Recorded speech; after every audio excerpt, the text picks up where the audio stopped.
ये आकाशवाणी है। प्रस्तुत है कार्यक्रम सुर्खियों में। इसके अंतर्गत आज सुनिए जल जीवन मिशन परियोजना के लिए बजट 2021-22 में किए गए प्रावधानों पर चर्चा। इसमें भाग ले रहे हैं भारत सरकार में पूर्व आर्थिक सलाहकार और संयुक्त सचिव MS विरदी और आकाशवाणी संवाददाता कमल कुमार प्रजापति। 2017 में भारत सरकार द्वारा हर घर तक जल की आपूर्ति सुनिश्चित करने के लिए एक परियोजना की परिकल्पना तैयार की गई थी। 2019-20 के अपने बजट भाषण में वित्त मंत्री ने जल शक्ति मंत्रालय की इस फ्लैगशिप परियोजना को जल जीवन मिशन कहा और इसकी घोषणा की, जिसके तहत 2024 तक हर ग्रामीण घर तक पाइपलाइन के जरिए स्वच्छ पेयजल पहुंचाना तय किया गया। बीते 2 सालों में हमने देखा कि इस योजना के पूरा होने की दिशा में कई राज्यों की तरफ से सकारात्मक आंकड़े आए हैं और इस योजना के नजरिए से 2021-22 के बजट को इसलिए भी खास माना जा रहा है क्योंकि इस बार वित्त मंत्री द्वारा जल जीवन मिशन शहरी परियोजना की शुरुआत करने की घोषणा की गई है। आपको क्या लगता है कि जल प्रबंधन या जल आपूर्ति के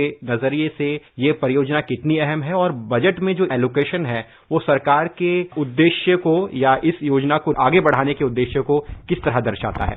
सबसे पहले श्रीमती निर्मला सीतारमण जी को बधाई देता हूँ कि उन्होंने जो जल जीवन मिशन है इसको बहुत गंभीरता से लिया है, क्योंकि जल ही जीवन है। दूसरा इनका जो मिशन है हर घर में जल पहुंचाना है, सेफ ड्रिंकिंग वाटर। ये जो एक बहुत बड़ी अच्छी स्कीम है जिसके अंदर हमारे जो अर्बन डेवलपमेंट के गरीब लोग होंगे, क्योंकि वो झुग्गी झोंपड़ी में रहते हैं, उनके पास पानी नहीं होता पीने के, पानी के बिना जीवन नहीं है। इसलिए जल जीवन मिशन जो है एक बहुत अच्छी भूमिका निभाएगा और बहुत अच्छा कामयाबी की तरफ जाएगा और ये हमारे देश के लिए, हमारे लोगों के लिए भी बहुत जरूरी है। इस बजट में 2021-22 में रखा है 2,87,000 करोड़ अगले 5 साल के लिए। इसमें जो कि सारा मिशन है इसमें सब जगह पे पानी पहुंचाने का है और दूसरा 50,000 करोड़ रुपए ड्रिंकिंग वाटर के लिए रखा है, वो भी इसमें अहम है। तो 10,000 करोड़ जो है सैनिटेशन के लिए रखा है, ये बहुत अहम है। और क्योंकि बेसिकली पानी पीने के लिए नहीं मिलता, वो छोटे छोटे झुग्गी झोंपड़ी में रहते हैं, इसलिए मैं उनको बहुत बधाई देता हूं कि उन्होंने इस योजना को, इस स्कीम को बहुत अहम पोजीशन पहुंचाई है। हमने देखा सर कि जल जीवन मिशन ग्रामीण में गोवा और तेलंगाना जैसे राज्यों ने हर घर तक जल पहुंचाने का लक्ष्य तय समय से पहले ही पूरा कर लिया और दूसरे राज्य भी इसे पूरा करने की ओर अग्रसर हैं। तो योजना की इस तरह की जो प्रगति है, क्या सरकार ने इसे देखकर इस योजना को और विस्तार दिया है? जो उत्साह सरकार में आया है कि जिस तरह से गांवों में इस योजना को सक्सेसफुली राज्य पूरा कर रहे हैं और शहरों में जो अब घर रह चुके हैं जहां तक टैप कनेक्शन नहीं पहुंचा है, उन घरों तक भी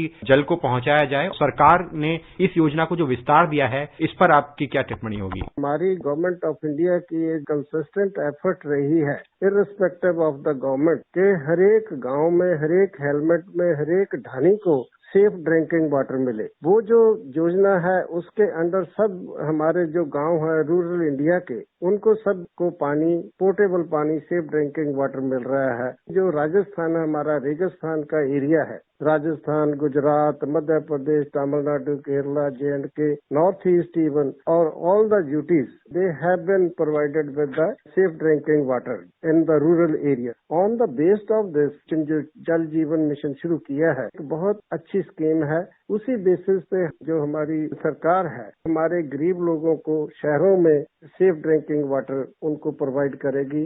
जो कि आपने ये कहा है कि गोवा एंड तेलंगाना, इनमें 100% पोर्टेबल वाटर जो है अभी हमें मिल चुका है और लोग उसमें अपनी राहत महसूस कर रहे हैं। तो उसी बेसिस पे, उसी से प्रोत्साहित होकर हमारे जो गवर्नमेंट ऑफ इंडिया ने, फाइनेंस मिनिस्टर ने बजट में अहमियत बताई है, तो उससे जितने भी शहर हैं, जितने भी हमारे हेलमेट हैं, जितने भी हमारे झुग्गी झोपड़ी है, उनको सबको पानी पहुंचाया जाएगा और सारे 100% पोर्टेबल वाटर जब मिलेगा तो उनकी सेहत का और सैनिटेशन का पूरा इंतजाम किया जाए। जहाँ एक मैं और चीज कहनी चाहूंगा कि इस जल जीवन मिशन को जो इस बजट में इम्पोर्टेंस दी गई है कि इसमें 450% इंक्रीज हुई है पिछले बजट के मुकाबले में। इसलिए गंभीरता सरकार की जहाँ से नजर आती है कि वो इस मिशन को कितना इम्पोर्टेंस देते हैं और पानी को उपलब्ध कराना गरीब लोगों के लिए उसका क्या मिशन है। ये बहुत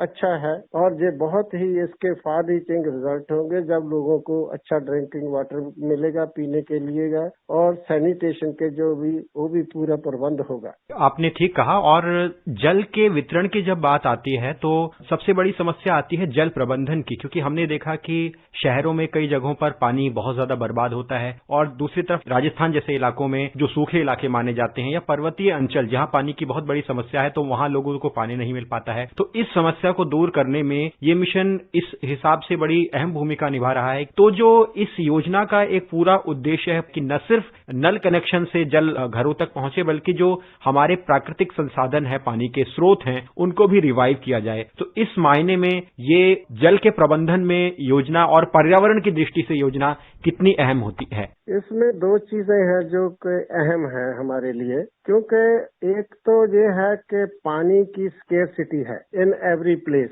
आपने ये भी देखा होगा कि पंजाब में वाटर लेवल जो बहुत नीचे चले गया, हरियाणा में नीचे चले गया और जितने एग्रीकल्चर स्टेट्स है सब में पानी नीचे चले गया। Even in Delhi like city वहाँ भी पानी की स्केर्सिटी है। वहाँ का एक तो पानी we are taking from Ganga तो उसको भी शुद्ध करके हम डिस्ट्रीब्यूट कर रहे हैं, but distribution is also a problem. Distribution भी बहुत अहम है क्योंकि प्रॉपर डिस्ट्रीब्यूशन नहीं होगा तो पानी लोगों तक नहीं पहुंच जाएगा। इवन दिल्ली में, बॉम्बे में, एवरी मेट्रोपॉलिटन सिटी में आपने देखा होगा कि पानी की बहुत किल्लत होती है। लोग बड़ी बड़ी लाइनों में लगे होते हैं, गरीब लोग अपने बर्तन लेकर, तो एक ही नल का स्रोत होता है म्यूनिसिपल कमेटी में जहाँ लिमिट्स में जो भी है। तो इसलिए एक तो पानी होना बहुत जरूरी है, दूसरी उसका प्रॉपर डिस्ट्रीब्यूशन होना भी बहुत जरूरी है क्योंकि water is a scarce commodity.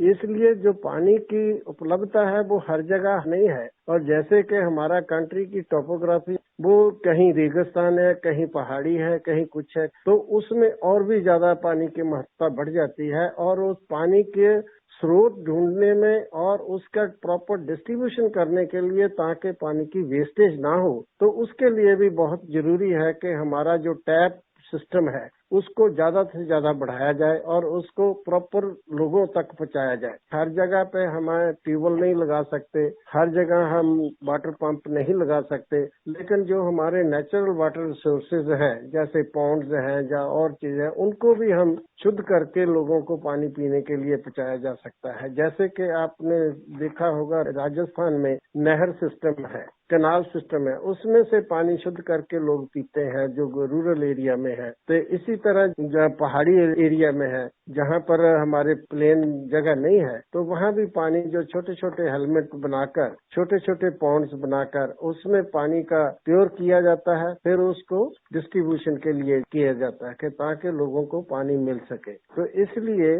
पानी के सोर्सेज को ढूंढना और पानी का नेचुरल वे से और डिगिंग करके भी उसको पूरा करना बहुत इम्पोर्टेंट है। अगर हम अपने पानी के स्रोत को अच्छी तरह नहीं संभालेंगे, उसकी अच्छी मैनेजमेंट नहीं करेंगे और लोगों को उसको डिस्ट्रीब्यूशन जो है प्रॉपरली नहीं करेंगे, तो हमारा जो लक्ष्य है, जो हमारे लोगों को सेहत प्रदान करना और उनको सैनिटेशन देना है, वो अधूरा रह जाएगा। इसलिए हमारी सबसे बड़ी इम्पोर्टेंट ये स्कीम है जो कि जल जीवन मिशन का है, इसको जितना भी सीरियस लिया जाए उतना ही अच्छा है। क्योंकि अभी इसमें एक और चीज बताई गई है कि वाटर कनेक्शन जो हमारा टारगेट है वो 19 करोड़ रूरल हाउस होल्ड का है 2024 तक। जल जीवन मिशन जैसी परियोजनाएं देश की आर्थिक और सामाजिक प्रगति में एक महत्वपूर्ण भूमिका निभाएंगी। आपका कार्यक्रम में हमसे जुड़ने के लिए, चर्चा करने के लिए बहुत बहुत धन्यवाद। अभी आप सुन रहे थे जल जीवन मिशन परियोजना के लिए बजट 2021-22 में किए गए प्रावधानों पर चर्चा। इसमें भाग ले रहे थे भारत सरकार में पूर्व आर्थिक सलाहकार और संयुक्त सचिव MS विरदी और आकाशवाणी संवाददाता कमल कुमार प्रजापति। ये कार्यक्रम आकाशवाणी के समाचार सेवा प्रभाग द्वारा प्रस्तुत किया गया। इसे आप हमारे mobile app news on AIR पर भी सुन सकते हैं। इस कार्यक्रम के संबंध में अपनी प्रतिक्रिया आप हमें ईमेल कर सकते हैं। पता है airnsgtalks@gmail.com। ये कार्यक्रम फिर से सुनने के लिए लॉग ऑन करें हमारी वेबसाइट newsonair.com।